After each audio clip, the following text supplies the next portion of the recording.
Welcome back to my channel.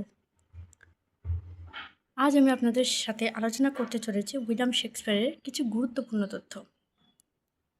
সবার আগে বলে নিই, যারা আমার এই চ্যানেলটি নতুন তারা অবশ্যই আমার এই চ্যানেলটিকে সাবস্ক্রাইব করে আমার সাথেই থাকুন। তো চলুন শুরু করা যাক। উইলিয়াম শেক্সপিয়ার জন্মগ্রহণ করেন 1564 খ্রিস্টাব্দের 23 এপ্রিল। তার পিতার নাম জন শেক্সপিয়ার। তার বাবা ছিলেন একজন জোতদারের সন্তান।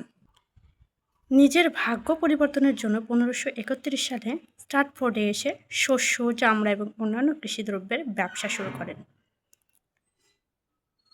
নাটক ছাড়াও শেক্সপিয়ার যেসব কাব্য ও কবিতা লিখেছেন তার মধ্যে দুখানি আখ্যান কাব্য আছে এবং আরও রয়েছে 154টি চতুর্দশপদী কবিতা বা সনেট।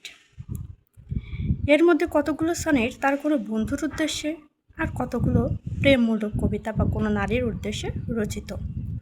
তবে তার নাট্যজীবন শুরু হয়েছিল ঐতিহাসিক নাটক দিয়ে। এর সঙ্গে রয়েছে রোমান্সধর্মী নাটক। এই নাটকগুলোর মধ্যে উল্লেখযোগ্য নাটকগুলো হলো Richard the third, Richard the two, King John, love's, labour's, lost, the comedy of errors, Romeo ও Juliet, the merchant of Venice, the taming of the shrew প্রভৃতি। 1597 থেকে 1600 খ্রিস্টাব্দ শুরু হয় দ্বিতীয় পর্ব। এই যুগটি শেক্সপিয়ারের রচনা শক্তির বিকাশের পর্ব। এই পর্বের রচিত নাটকের সংখ্যা 8। এই সময় নাটকের মধ্যে 2 খণ্ডে রচিত: Henry the Fourth, Henry the Fifth, as you like it, Julius Caesar ইত্যাদি। 1500 থেকে 1608 শুরু হয় তৃতীয় পর্ব।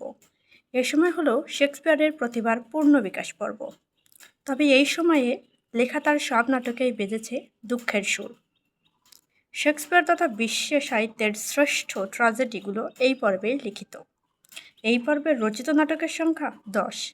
এই পর্বের নাটকগুলোর মধ্যে হ্যামলেট, ওথেলো, কিং লিয়ার, ম্যাকবেথ এবং 12th নাইট প্রভৃতি উল্লেখযোগ্য।